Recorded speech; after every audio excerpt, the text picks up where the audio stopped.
നമസ്കാരം. പൊതുവേദിയിലേക്ക് സ്വാഗതം. കഴിഞ്ഞ ആഴ്ച ദോഹയിൽ ഹമാസ് നേതാക്കൾക്കെതിരെ ഇസ്രായേൽ നടത്തിയ വ്യോമാക്രമണത്തിൽ ഇപ്പോൾ പ്രതിഷേധം വ്യാപിക്കുകയാണ്. മറുപടി നൽകാൻ അറബ് ഇസ്ലാമിക് രാഷ്ട്രങ്ങളുടെ അടിയന്തര യോഗം ഖത്തറിൽ ചേർന്നു.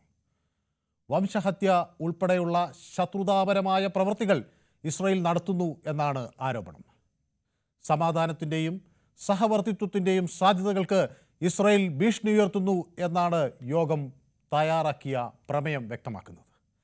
എന്നാൽ ആരോപണങ്ങൾ ഇസ്രായേൽ ശക്തമായി നിഷേധിക്കുകയാണ്. US state secretary Marco Rubio ഇതിനിടയിൽ ജെറുസലേമിൽ വെച്ച് ബെന്യാമിൻ നെതന്യാഹുവുമായി കൂടിക്കാഴ്ച നടത്തി. ഖത്തറിൽ ഇസ്രായേൽ നടത്തിയ ആക്രമണത്തിൻ്റെ അനന്തരഫലങ്ങൾ ഇരുവരും ചർച്ച ചെയ്തു. ഈ ഘട്ടത്തിലാണ് ന്യൂസ് 18 പൊതുവേദി പ്രേക്ഷകർക്ക് മുന്നിൽ ഈ ചോദ്യം വയ്ക്കുന്നത്. ഇസ്രായേലിന് മേൽ ആഗോള സമ്മർദ്ദം ശക്തമാവുകയാണ്. എല്ലാവർക്കും പൊതുവേദിയിലേക്ക് സ്വാഗതം.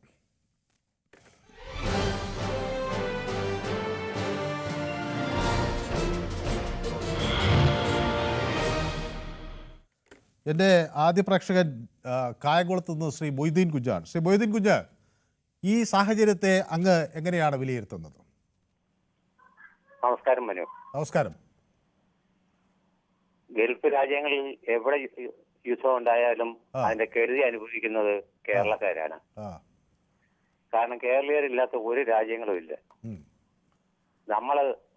നമ്മൾ അനുഭവിക്കാനുള്ളത് നമ്മൾ അനുഭവിച്ചേ വെക്കൂ. ഈ ഇസ്രയേല് ഈ അധികാരം കൊടുത്തത് ഇതാരാണ്? ലോക എല്ലാ രാജ്യങ്ങളെയും കയറി അടിക്കാൻ ആരധികാരം കൊടുത്തത്? ഈ ഇസ്രയേൽ എവിടുത്തുകാരാണ്? മുമ്പേ അത് ചിന്തിക്കണം. ഈ ഇസ്രയേൽ എന്ന് പറയുന്ന പാലസ്തീനിൽ വന്ന് കുടിയേറി പാർത്ത യൂതന്മാരാണ്. ലാസ്റ്റ് നമ്മുടെ ഇന്ത്യയിൽ നിന്നും തമിഴ് പുലികൾ ശ്രീലങ്കയിൽ പോയി കുടിയേറി പാർത്തേച്ച് അവിടുത്തെ രാജ്യം അവർക്കും കൂടെ പങ്കിട്ട് കൊടുക്കണമെന്ന് പറയുന്ന പോലെ ഇവര് പങ്കിട്ട് യുദ്ധം ചെയ്ത് ഇവര് കൈക്കലാക്കിയതാ പാലസ്തീനെ. അതുകൊണ്ട് നമ്മളെ കഴിവിന്റെ പരമാവധി യുദ്ധം ഒഴിവാക്കുന്നത് ഏറ്റവും നല്ലതായിരിക്കും. പക്ഷേ ഇവരെ കൺട്രോൾ ചെയ്യാൻ മറ്റു രാജ്യക്കാര് ശ്രമിക്കണം.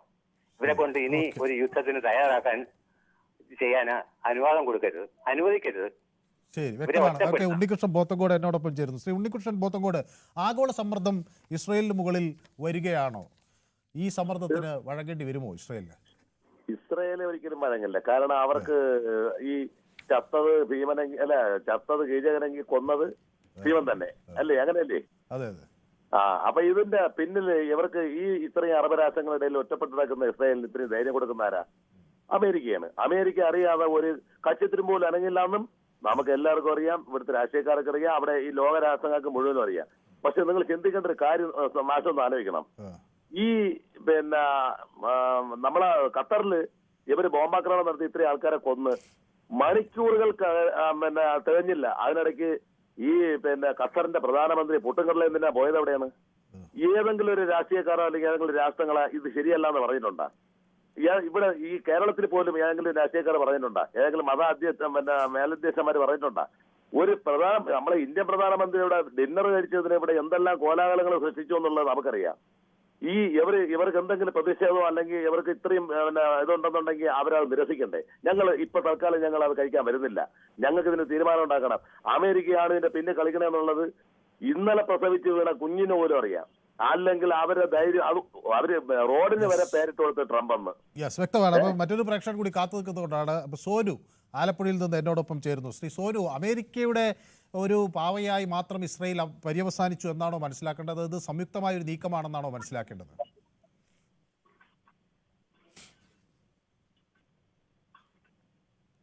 സോനു കേൾക്കാമോ? യെസ്, ഞാൻ സോനുവിലേക്ക് മടങ്ങി വരാം. അതായത് കഴിഞ്ഞ ആഴ്ച ദോഹയിൽ ആണ് ഈ ഹമാസ് നേതാക്കൾക്കെതിരെ ഇസ്രായേൽ വ്യോമാക്രമണം നടത്തിയത്. അതിന് മറുപടിയായാണ് അറബ് ഇസ്ലാമിക് രാജ്യങ്ങളുടെ അടിയന്തര യോഗം ചേർന്നത്. തുടർന്നാണ് ഖത്തറിൽ ഇത് സംബന്ധിച്ചൊരു പ്രമേയം, ഒരു കരട് പ്രമേയത്തിന് ഖത്തറിൽ രൂപം നൽകുന്നത്. അത് റോയിറ്റേഴ്സ് റിപ്പോർട്ട് ചെയ്യുന്നതനുസരിച്ചാണെങ്കിൽ ഇസ്രായേലിലെ വംശഹത്യ, അതുപോലെ പട്ടിണി, ഇതിനൊക്കെ ഉള്ള ഒരു കാരണക്കാർ ഇസ്രയേലാണ് എന്ന തരത്തിലുള്ള ഒരു ആക്ഷേപമാണ് ഈ യോഗം ഉന്നയിക്കുന്നത്. അത് ഇസ്രയേലിൻ്റെ പ്രവൃത്തികളെ അപലപിക്കുകയും ചെയ്യുന്നു. അതേസമയം സമാധാനത്തിൻ്റെയും സഹവർത്തിത്വത്തിൻ്റെയും സാധ്യതകളെയാണ് ഇസ്രയേൽ നിഷേധിക്കുന്നത് എന്നാണ് അവർ പറയുന്നത്. ഓക്കെ, എരുമേലിയിൽ നിന്ന് നസീർ എന്നോടൊപ്പം ചേരുന്നു. ശ്രീ നസീർ, കുറച്ച് ദിവസമായി നമ്മൾ കണ്ടിട്ട് അല്ലേ? ഇസ്രയേൽ എന്ന് പറഞ്ഞ രാജ്യം ഇല്ലാതാകണം. ഇസ്രയേൽ എന്ന് പറഞ്ഞാൽ യഹൂദന്മാർ രാജ്യമാണ്, അത് ഇല്ലാതാകണം. എന്നാലേ ഈ ലോകത്തിന് സമാധാനം കിട്ടത്തുള്ളൂ. ശരി, ആ അത് സാധ്യമാണോ? അങ്ങനെ സാധ്യമാണോ വെച്ചാൽ അത് മറ്റുള്ള രാജ്യങ്ങളും കൂടെ ഒന്ന് ഹെൽപ്പ് ചെയ്താൽ ഇസ്രയേൽ എന്ന് പറഞ്ഞാൽ യഹൂദന്മാരുടെ രാജ്യം ഇല്ലാതാകണം. ഓക്കെ, യെസ്, വ്യക്തമാണ്. എന്നോടൊപ്പം ദിവാകരൻ കൂടി തലശ്ശേരിയിൽ നിന്ന് ചേരുന്നു. ശ്രീ ദിവാകരൻ, താങ്കൾ എങ്ങനെയാണ് ഈ സാഹചര്യത്തെ വിലയിരുത്തുന്നത്? ഇത് ഒരു ശുഭപര്യാവസായിയായി തീരും എന്ന് കരുതാറ്റതുണ്ടോ? അതായത് ഇതിനൊരു എൻഡ് വേണം സാർ. എന്തുകൊണ്ട് എന്ന് പറഞ്ഞാലും മനുഷ്യൻ മൃഗായിട്ട് മാറാൻ പാടില്ല. എത്ര നിരപരാധികളെ കൊന്നതും എത്ര ബിൽഡിംഗാ പോകുന്നു. ഇത് ഉന്നത സ്ഥാനത്ത് നിൽക്കുന്ന അവര് ഒരു മൃഗീയമായ സ്വഭാവം. അവര് ഇനി സെലക്ഷൻ ചെയ്യുമ്പോൾ, അതായത് വോട്ട് ചെയ്യുമ്പോൾ ജനങ്ങൾ ഇനിയെങ്കിലും മനസ്സിലാക്കുക, ഒറ്റയാൾ ഒരു പായസം പെടക്കാത്ത ഒരു പ്രാണി മതി. ഇവരെ ആ ബുദ്ധിശൂന്യതയും അവരെ വകതിരിവ് ബിഡിഎംന്റെ കഥ പോലെ അവരെ ഒരു രാജ്യം പിടിച്ചടക്കണമെന്നുള്ള മനോഭാവം വേറെ ഒന്നും നോക്കുന്നില്ല. അതും ഒരു സ്റ്റെബേൺ ക്യാരക്ടർ പോലത്തെ. അതുകൊണ്ട് ഇനിയെങ്കിലും ജനങ്ങൾ ഇനി മനസ്സിലാക്കുക, ഇങ്ങനെയുള്ള നീചന്മാരെയും ഈ കുതന്ത്രം വ്യക്തമാണ്. അപ്പൊ പ്രദീപ് കൂടി എന്നോടൊപ്പം ഇടുക്കിയിൽ നിന്ന് ചേരുകയാണ്. ശ്രീ പ്രദീപ്, ഇത് ഒരു വലിയ ചർച്ചാ വിഷയമായി മാറുകയാണ്. മാർക്കോ റുബിയോ ഇന്ന് ബെന്യമിൻ നെതന്യാഹുവിനെ കാണുന്നു. ചില മുന്നറിയിപ്പുകൾ നൽകിയെന്ന വിവരങ്ങൾ കൂടി പുറത്തു വരികയാണ്. ഇത് ഒരു യുദ്ധപര്യവസാനത്തിലേക്ക് കാര്യങ്ങൾ നീങ്ങും എന്ന് മനസ്സിലാക്കാറായോ? പിന്നെ യുദ്ധം നടക്കൂല തന്നെ. യുദ്ധം ഇവിടെ നടക്കാനായിട്ട് അമേരിക്ക അറിയാണ്ട് ഇവിടെ ബോംബിടില്ല. യുദ്ധം നടക്കുന്നില്ല ഈ പശ്ചിമത്തേ ഉള്ളൂ. നമുക്ക് ഇസ്രായേലിനെ ഒരിക്കലും മറക്കാൻ പറ്റില്ല. അറിയോ, നമ്മുടെ എവിടെ യുദ്ധം ചെയ്താലും ആ ഇസ്രായേൽ മാത്രമേ നമ്മുടെ കൂടെ നിൽക്കുള്ളൂ. ബാക്കി അറബ് രാജ്യമൊക്കെ കൈ കിട്ടി നോക്കി നിൽക്കുള്ളൂ. ആണ് ഇവിടെയുള്ള ആൾക്കാർ പറഞ്ഞ പോലെ ഇസ്രായേലിനെ നമുക്ക് മറക്കാൻ പറ്റില്ല. വേറെ രാജ്യം അതിൽ ഇന്ത്യ മിണ്ടാണ്ട് നിൽക്കണത്. അവർ മാത്രമേ കൂടെ നിൽക്കുള്ളൂ, വേറെ ആരും നിൽക്കില്ല. അപ്പൊ കോയമ്പത്തൂരിൽ നിന്ന് രഞ്ജിത്ത് എന്നോടൊപ്പം ചേരുക. രഞ്ജിത്ത് കോയമ്പത്തൂരിൽ നിന്നാണ് വിളിക്കുന്നത് അല്ലേ? നമ്മള് മുമ്പ് ഒരിക്കൽ സംസാരിച്ചിട്ടുണ്ട് എന്നാണ് ഞാൻ വിചാരിക്കുന്നത് അല്ലേ? ആഹാ, അപ്പൊ അങ്ങ് കോയമ്പത്തൂർ എവിടെയാണുള്ളത്? ഞാൻ കോയമ്പത്തൂർ കൗണ്ടമ്പാളയം. മേട്ടുപ്പാളയം. പക്ഷേ സ്വദേശം പാലക്കാടാണോ? സ്വദേശം പാലക്കാടാണോ? അല്ല, Changanassery, Kottayam. Changanassery. Okay okay okay. അപ്പോൾ ഞാൻ ശ്രീ രഞ്ജിത്ത്, അവിടുത്തെ ഈ മലയാളികളൊക്കെ ഈ വിഷയം ചർച്ച ചെയ്യുന്നുണ്ടോ? അതോ നമ്മുടെ ഈ കേരളത്തിൽ മാത്രമേ ഈ ഇസ്രയേലും ഗസയും ഖത്തറും ഒക്കെ ചർച്ച ഈ വക പ്രശ്നങ്ങളെല്ലാം എന്നെ സംബന്ധിച്ചോളം പറയുകയാണെങ്കിൽ ഇവിടെ ഒന്നും ആരും ഡിസ്കസ് ചെയ്യുന്നേ ഇല്ല. അവരൊന്നും ഇതിലൊന്നും ലീസ്റ്റ് ബോധറാണ്. എല്ലാവരും അവരവരുടെ കാര്യം നോക്കി ജീവിക്കാന്ന് മാത്രമേ ഉള്ളൂ. നമ്മുടെ നാട്ടിലാണ് ഇത് ഇങ്ങനെ ഓരോ വലിയ ഇഷ്യൂ ആക്കി കൊണ്ടുവരുന്നത്. ഇപ്പൊ തന്നെ നിങ്ങളെ വിളിച്ചിരിക്കുന്ന, ഇപ്പൊ ഞാനത് പറഞ്ഞാൽ മതം പറയുക എന്ന് പറയും. ഓരോ വിളിക്കുന്നവരുടെ പേര് നോക്കിയാൽ നമുക്കറിയാം ആരാരെ സപ്പോർട്ട് ചെയ്യുന്നു. ഇത് ഇപ്പൊ എല്ലാരും ഇസ്രായേലിനെ കുറ്റം പറയുന്നു. വെറുതെ ഉറങ്ങി കിടന്ന ആൾക്കാരെ വന്ന് ഇത് ചെയ്തിട്ടല്ല അവര് തിരിച്ചടിച്ചത്. അവരന്നും ഇന്നും പറയുന്നത് എന്താണ്? അവര് പറയുന്നത് ഈ തീവ്രവാദികൾ എവിടെ ഉണ്ടോ അവിടെ ഞങ്ങൾ പോയി അടിക്കും. അതല്ലേ ഇപ്പോഴും ചെയ്യുന്നുള്ളൂ. അല്ലാണ്ട് അവര് ഒരു കാരണവശാലും അവരെവിടെ താമസിക്കുന്നു, അതെ തീർച്ചയായിട്ടും അതാണ് അവർ പറഞ്ഞിരിക്കുന്നതും. അവരെ ചേസ് ചെയ്യും എവിടെ പോയാലും. നമ്മുടെ പ്രധാനമന്ത്രി അതല്ലേ പറഞ്ഞിരിക്കുന്നത്, തീവ്രവാദത്തിനെതിരെ എവിടെ ഉണ്ടായാലും പോയി അടിക്കും. അതുകൊണ്ട് ഖത്തറിനെതിരെ അല്ല ഇപ്പൊ ചെയ്തിരിക്കുന്നത്, ഹമാസിനെതിരെയാണ്. അത് മനസ്സിലാക്കണം എല്ലാവരും. ഓക്കെ, അപ്പോൾ വ്യക്തമാണ് താങ്കളുടെ അഭിപ്രായം. അപ്പോൾ എന്നോടൊപ്പം ബാബു കൂടി ചേർന്നുണ്ട് ഇടുക്കിയിൽ നിന്ന്. ബാബു, ഇത് വലിയ അന്താരാഷ്ട്ര തലത്തിലുള്ള ഒരു സമ്മർദ്ദം എന്നൊന്നും പറയാനില്ല. ഇത് താൽക്കാലികമായ ഒരു സമ്മർദ്ദം മാത്രമാണ്. ഇത് അതിജീവിക്കാൻ ഇസ്രായേലിന് എളുപ്പത്തിൽ കഴിയും എന്ന വാദം അംഗീകരിക്കാൻ കഴിയുന്നതാണോ? ഇത് അമേരിക്കയും മറ്റ് രാജ്യങ്ങളിലൊക്കെ ഇതിന് പിന്തുണ കൊടുക്കുമ്പോൾ ഈ സമ്മർദ്ദം അതിജീവിക്കാൻ അവർക്ക് കഴിയും. പക്ഷെ നമ്മൾ മനസ്സിലാക്കേണ്ട ഒരു കാര്യം, ഈ നിരപരാധികളെ ഇങ്ങനെ കൂട്ടക്കൊല ചെയ്യുന്നതിനോട് നമുക്ക് താല്പര്യമുണ്ടോ? അവരവിടെ ഭരണം പിടിച്ചെടുക്കാൻ ശ്രമിക്കുന്ന അവർക്കില്ലല്ലോ. അവരെ അവിടെ വിളിച്ചു വരുത്തിയിട്ട് അവരുടെ ആളുകളെ കൊല്ലുക എന്ന് പറഞ്ഞാൽ അവരെ ആളുകളാരും മരിച്ചിട്ടില്ല എന്നാണ് വന്ന റിപ്പോർട്ടുകൾ. നിരപരാധികളായ ആളുകളാണ് മരിച്ചത്. അപ്പൊ നമ്മള് ഇവിടെ നരേന്ദ്രമോദി ഇപ്പൊ ഇതിനെ എന്നെ സപ്പോർട്ട് ചെയ്യണമെന്ന് നമുക്കറിയാലോ. ഇപ്പൊ വലിയ ക്രൈസ്തവ സ്നേഹമായിട്ട് നരേന്ദ്രമോദി ഇവിടുത്തെ BJP-കാർ നടക്കുന്നത് എങ്ങനെയാണെന്ന് നമുക്കറിയാം. എന്നാലും നമ്മൾ മനസ്സിലാക്കേണ്ട കാര്യം, ഒരു രാജ്യത്തിന്റെ പരമാധികാരത്തിൽ കയറിയാണ് ഇവർ അടിച്ചിരിക്കുന്നത്.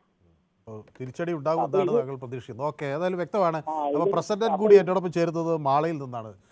ശ്രീ പ്രസിഡന്റ്, ഒരു രാജ്യത്തിന് അതിൻ്റെ പരമാധികാരം സംരക്ഷിക്കാനുള്ള എല്ലാവിധ അവകാശങ്ങളും ഐക്യരാഷ്ട്രസഭയുടെ ചാർട്ടർ 51 നൽകുന്നുണ്ട്. പക്ഷേ ഇവിടെ തീവ്രവാദികളെ മാത്രമാണ് തങ്ങൾ ലക്ഷ്യമിട്ടത് എന്ന് ഇസ്രായേൽ പറയുന്നു, ഹമാസിനെയാണ് ലക്ഷ്യമിട്ടതെന്ന് പറയുന്നു. പക്ഷേ ഇത് മൊത്തം പശ്ചിമേഷ്യയിൽ സംഘർഷ സാഹചര്യങ്ങൾ കൂടുതൽ രൂക്ഷമാക്കുക. അങ്ങ് ഞാൻ വിചാരിക്കുന്നത് അങ്ങ് ഒരു പ്രവാസി കൂടിയാണ്, കാര്യങ്ങളൊക്കെ കുറേ കൂടെ അറിയാവുന്ന ഒരാളാണ്. അപ്പോൾ ഇത് എങ്ങനെ നീങ്ങുന്നു എന്നാണ് പ്രവാസ ലോകമൊക്കെ കണക്കാക്കേണ്ടത്? ശ്രീ പ്രസിഡന്റ്. നമസ്കാരം സാർ. അതെ, ഞാൻ ഈ വിഷയങ്ങള് അടുത്തറിയാനും പരിശോധിക്കാനും നിരീക്ഷിക്കാനും തുടങ്ങിയിട്ട് ഒരു 10-40 വർഷമായി എന്റെ ഒരു ഏജിനിടയ്ക്ക്. അപ്പൊ അതായത് മുമ്പ് ഇസ്രായേല്, ഇറാഖ്, ഇറാൻ പ്രശ്നങ്ങൾ തുടങ്ങി നമുക്ക് വന്നു കഴിഞ്ഞാല് ഇത് ഒരു നിരന്തരം ഒരു പ്രശ്നമാണ് ഈ അവിടെ നടക്കുന്നത്. പാലസ്തീൻ വിഷയവും ഒക്കെ തരാഫത്തുള്ള കാലം തുടങ്ങി തന്നെ നമ്മളിപ്പോ പല ആളുകളും നമ്മുടെ നാട്ടിൽ ഈ ഹമാസിനെ സഹായിക്കാനായിട്ട് വരുന്നുണ്ട്, പല വിഭാഗങ്ങളും ലോകത്തിൽ തന്നെ. പക്ഷെ വാസ്തവത്തിൽ അവർ ഈ എരുതിയിൽ എണ്ണ ഒഴിക്കുന്ന ഒരു പ്രതീതിയും കൂടി അതിനകത്ത് വരുന്നുണ്ട്. അതായത് ഇപ്പൊ നമ്മുടെ കോഴിക്കോട് തന്നെ കുറെ സംഗമങ്ങൾ നടത്തി. അതിന്റെയൊക്കെ പരിണത ഫലങ്ങൾ നല്ലതാവുമെന്ന് എനിക്ക് തോന്നില്ല. കാരണം നമ്മൾ രണ്ടാൾ കൂടി തല്ലുപിടിക്കുമ്പോൾ ഒരാളെ സപ്പോർട്ട് ചെയ്യുക, അതായത് പ്രശ്നം എങ്ങനെയെങ്കിലും സമാധാനപരമായിട്ട് പരിഹരിക്കാനുള്ള നിർദ്ദേശങ്ങളല്ല പൊതുവെ ഉയർന്നു വരുന്നത്. നമ്മുടെ നാട്ടിലൊക്കെ വെച്ച് കഴിഞ്ഞാൽ ആളുകൾ ചേരി തിരിഞ്ഞാണ് ചിന്തിക്കുന്നത്.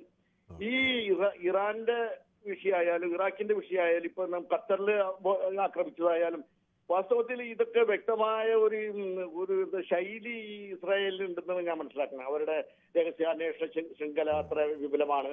അമേരിക്കയുടെ വ്യക്തമായ സപ്പോർട്ട് ഉണ്ട്. അപ്പൊ ഇത് ഇപ്പം എന്തായാലും ഖത്തർ GCC രാജ്യങ്ങളുടെ സമ്മേളനമൊക്കെ കൂടി തീരുമാനമൊക്കെ എടുത്താലും പണ്ട് ഞാൻ കഴിഞ്ഞ ഇതിൽ പറഞ്ഞ പോലെ തന്നെ ഒരു 10-35 വർഷമായിട്ട് അത്തരം ഒരു സ്പിരിറ്റിലല്ല അറബ് ജനത നീങ്ങുന്നത്. അവർക്ക് വിദ്യാഭ്യാസം കിട്ടി, ആ നിലയിലുള്ള അവരുടെ രാജ്യതന്ത്രജ്ഞത അവർ സ്വരൂപിക്കുന്നത് ഏകപക്ഷീയമായിട്ട് വൺ സൈഡായിട്ടല്ല.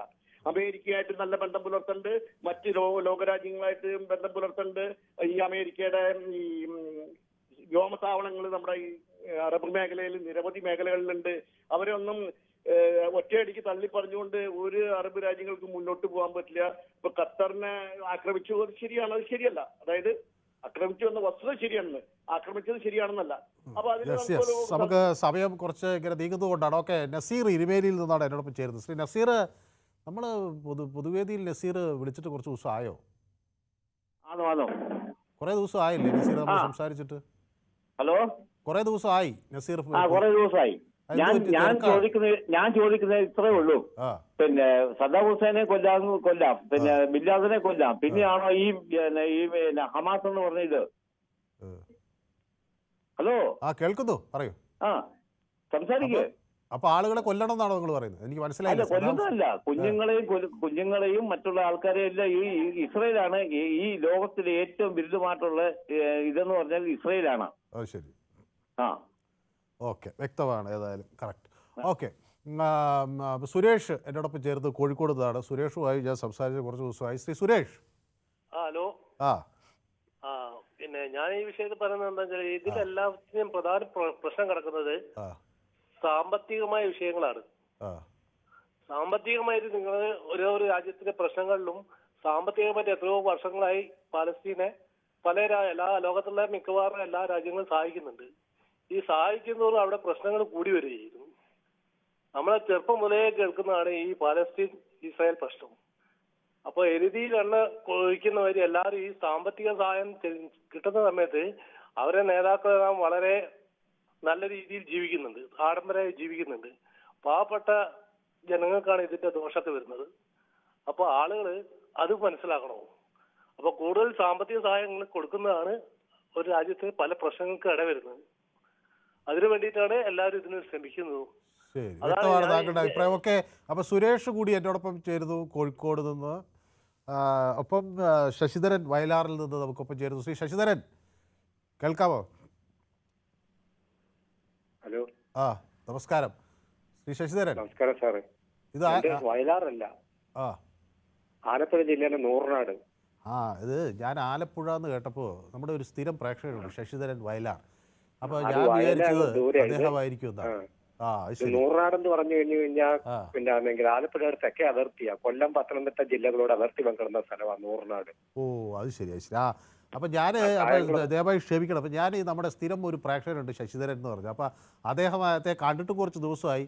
അപ്പൊ അദ്ദേഹം എന്താ വിളിക്കാത്തതൊക്കെ ആലോചിച്ച് നിൽക്കുമ്പോഴാണ് ഈ ശശിധരൻ എന്നുള്ള പേര് എനിക്ക് പെട്ടെന്ന് കിട്ടുന്നത്. അപ്പൊ ഞാൻ വിചാരിച്ചു നമ്മുടെ സ്ഥിര ശശിധരൻ, അതായത് അദ്ദേഹം കേൾക്കുന്നുണ്ടെങ്കിൽ ഇപ്പൊ അദ്ദേഹം വിളിക്കും ഞാൻ വിചാരിക്കും. അപ്പൊ ഇത് നൂറിനാടുള്ള ശശിധരനാണ്. ഓക്കെ, അപ്പൊ അങ്ങ് എന്താണ് ചെയ്യുന്നത്? റിട്ടയർഡ് ആണോ? അതെ, ഞാനൊരു പിന്നെ DC ബുക്സിന്റെ പിന്നെ സ്ഥാപനത്തിൽ ജോലി ചെയ്യുകയാണ്. ജോലി ചെയ്തുകൊണ്ടിരിക്കുക, റിട്ടയർ ചെയ്തിട്ടില്ല? റിട്ടയർഡ് ആയിട്ടില്ല.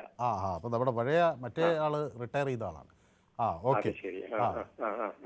അപ്പോൾ ഈ പശ്ചിമേഷ്യയിലെ രാഷ്ട്രീയ സാഹചര്യങ്ങൾ വിലയിരുത്തുമ്പോൾ ഇത് ഒരു വശത്തേക്ക് ചേർന്ന് നിന്ന് ആളുകൾ എടുക്കുന്ന നിലപാടുകൾ യുദ്ധത്തെ കുറെ കൂടുതൽ രൂക്ഷമാക്കുകയുള്ളൂ എന്ന ആക്ഷേപങ്ങൾ ചിലരൊക്കെ ഇപ്പോൾ നമ്മുടെ പൊതുവേദിയിൽ ഉന്നയിച്ചു. താങ്കൾ അതിനെ എങ്ങനെയാണ് നോക്കിക്കാണുന്നത്? എന്റെ ഒരു നിഗമനത്തെ കട്ട് ചെയ്ത് എനിക്ക് പറയാനുള്ള കാര്യം ഇതെന്ന് വെച്ച് കഴിഞ്ഞാൽ തീവ്രവാദം എവിടെ ആയാലും അത് ലോകത്തിലൊരു ഭീഷണിയാണ്. ഇപ്പൊ ഇസ്രയേലിന് നിലനിൽക്കാനുള്ള അവകാശമുണ്ട് സാറേ. ഇസ്രയേൽ എന്ന് പറയുന്ന ഒരു ചെറിയ രാജ്യം. ഇന്ന് ലോകത്തിലെ ഏറ്റവും ചെറിയ ന്യൂനപക്ഷങ്ങളാണ് യഹൂദന്മാര്. രണ്ടാം ലോക മഹായുദ്ധ കാലത്ത് പിന്നെ യൂറോപ്പില് ഹിറ്റ്ലർ അവരെ ലക്ഷക്കണക്കിന് യഹൂദന്മാരെ കൊന്നൊടുക്കിയതാണ്.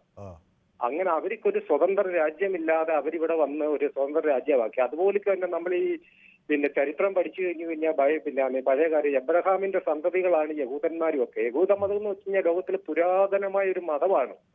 അതൊക്കെ ഞാൻ സമ്മതിച്ചു. പക്ഷേ നമുക്ക് സമാധാനം വേണ്ടേ? സമാധാനം വേണം. അവിടെ ഒരു കാര്യം എന്ന് വെച്ച് കഴിഞ്ഞാൽ ഈ അറബി രാജ്യങ്ങൾ ഈ ഇസ്രയേലിനെ അംഗീകരിച്ചാൽ മതി സാറേ. അറബി രാജ്യങ്ങൾ ഇസ്രയേൽ എന്നൊരു രാജ്യത്തെ അംഗീകരിച്ചു കഴിഞ്ഞാൽ ഈ വിഷയം അവിടെ അവസാനിക്കുകയാണ്. ഇപ്പൊ പാകിസ്ഥാൻ ഇന്ത്യ അംഗീകരിക്കാത്ത പോലുള്ള വിഷയമാണ്. ഇപ്പൊ പാകിസ്ഥാൻ ഇന്ത്യയിൽ എന്തുമാത്രമാണ് തീവ്രവാദി പ്രവർത്തനങ്ങൾ നടത്തുന്നത്. നമ്മുടെ ലക്ഷക്കണക്കിന് നമ്മളുടെ സൈനികരെയും ജനങ്ങളെ എല്ലാം പിന്നെ ഇവരെല്ലാം ബോംബ് വെച്ച് ഇപ്പൊ നടക്കുന്നില്ല, നേരത്തെ. ഇപ്പൊ ഈ അടുത്ത് തന്നെ 27 പേരെ വെടിവെച്ച് കൊന്നു എന്ന് പറഞ്ഞ പോലെ തീവ്രവാദം ലോകത്തിന്റെ ഒരു ഭീഷണി. ഇസ്രയേലിനെ ഇവർ അംഗീകരിച്ചു കഴിഞ്ഞാൽ, ഇസ്രയേൽ എന്ന് പറഞ്ഞു കഴിഞ്ഞാൽ ലോകത്തിലെ ബുദ്ധിശാലികളുടെ രാജ്യമാണ്. അവരെ ഒന്നും ചെയ്യാൻ സാധിക്കത്തില്ല. നമ്മൾക്ക് 62 യുദ്ധത്തില് ചൈന നമ്മളെ ഏകപക്ഷീയമായി പരാജയപ്പെടുത്താൻ ശ്രമിച്ചപ്പോൾ നമുക്ക് ആയുധം തന്ന ഒരേ ഒരു രാജ്യമാണ് ഇസ്രയേല്. തീവ്രവാദ ഭീഷണിയാണ്. തീവ്രവാദം ഇല്ലാതാകുന്നെങ്കിൽ മാത്രം ഇതിന്റെ ശാശ്വത. അതുപോലെ തന്നെ അറബി രാജ്യങ്ങൾക്ക് എണ്ണയുണ്ടെന്നുള്ളതേ ഉള്ളൂ.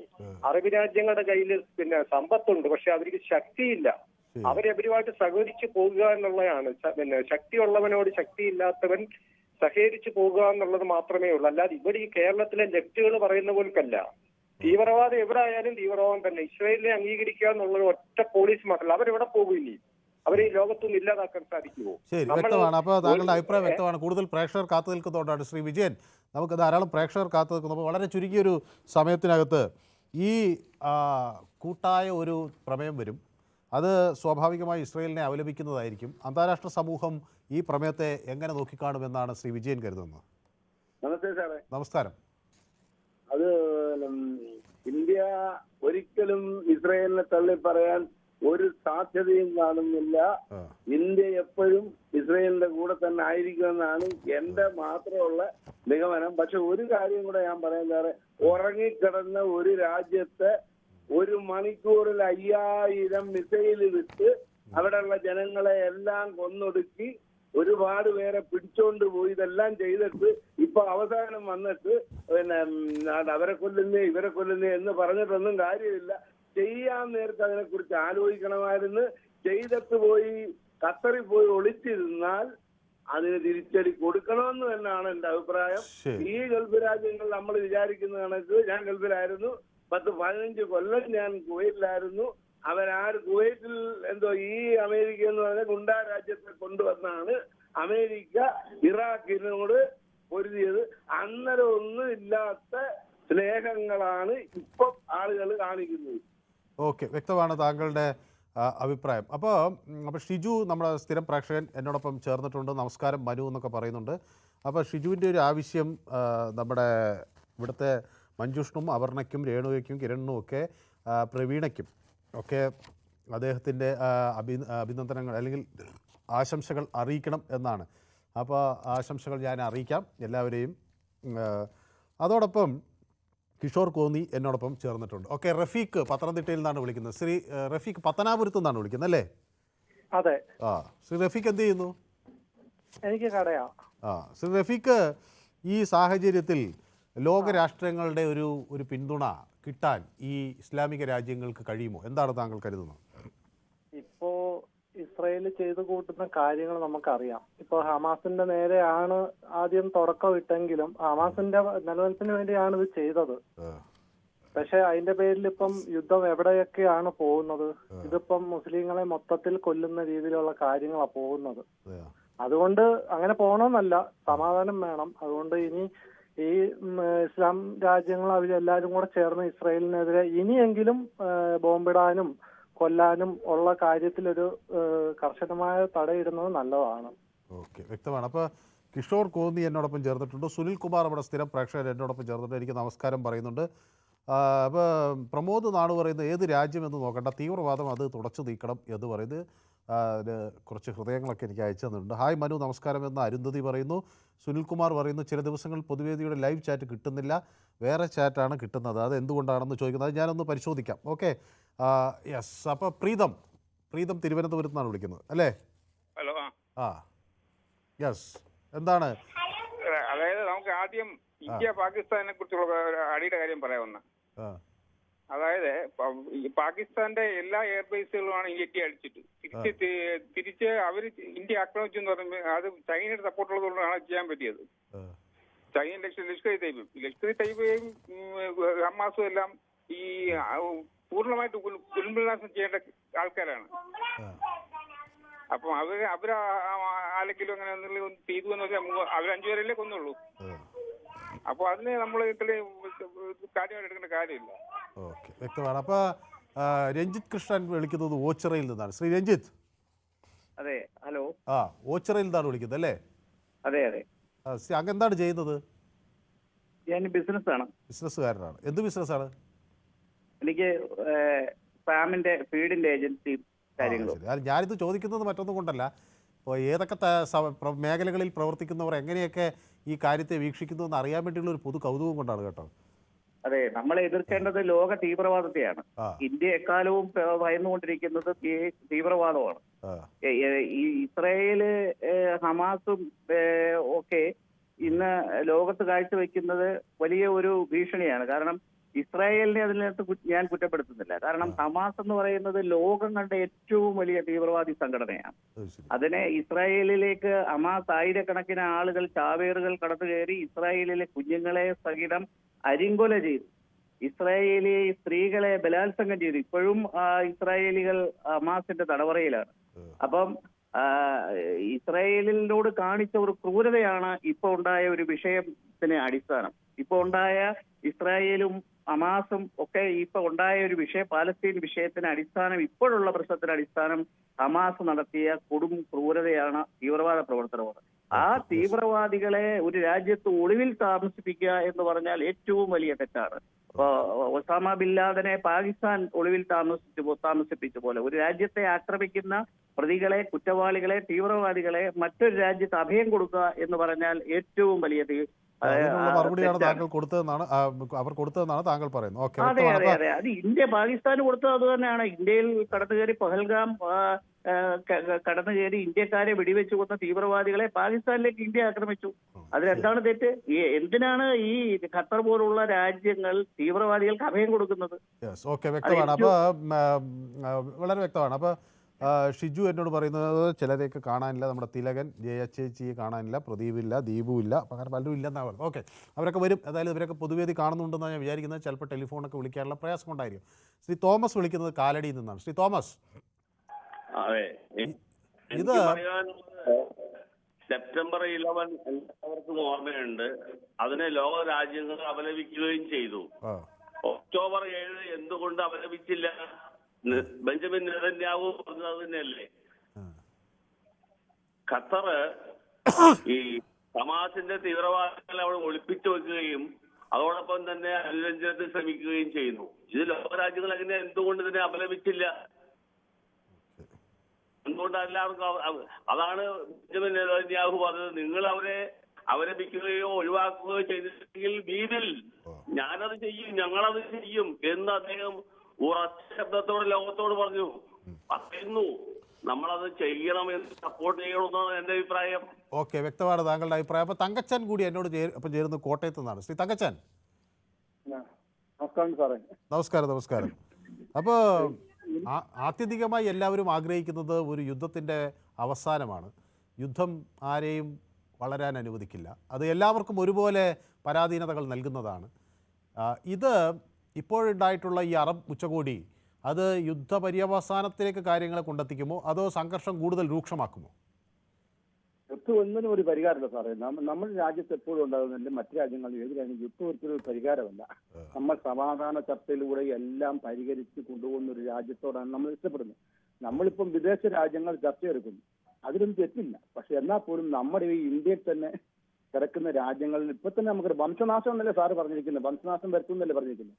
ഇപ്പൊ നമ്മുടെ ഇവിടെ വംശനാശം ബജറംഗുകൾ എന്തേലും യുദ്ധങ്ങൾ നടത്തുന്നു ഇവിടെ. ഇന്നലെ ബജറംഗ് ദൾ ഇവിടുത്തെ കാര്യം. ഓക്കെ, ഷിബിൻ കൊല്ലത്ത് എന്നോടൊപ്പം ചേർന്നു. ഷിബിൻ കേൾക്കാമോ? ഈ ഗാസ സിറ്റി പിടിച്ചടക്കാനാണ് ഇസ്രായേൽ പദ്ധതികൾ. പക്ഷേ ഇപ്പോൾ ഖത്തറിൽ ചേർന്ന ഈ യോഗം എന്ത് മാറ്റം വരുത്തുമെന്നാണ് ഷിബിൻ കരുതുന്നത്?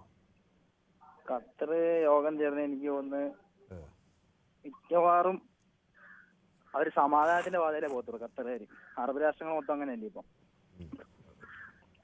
ഓക്കെ, വ്യക്തമാണ്. അപ്പോൾ വിനോദ് എന്നോടൊപ്പം ചേർന്ന് കൊല്ലത്താണ്. വിനോദ്, ഒരു ആഗോള സമ്മർദ്ദം ഉണ്ടാക്കാൻ ഈ സംവിധാനത്തിന് കഴിയും എന്ന് കരുതേണ്ടതുണ്ടോ?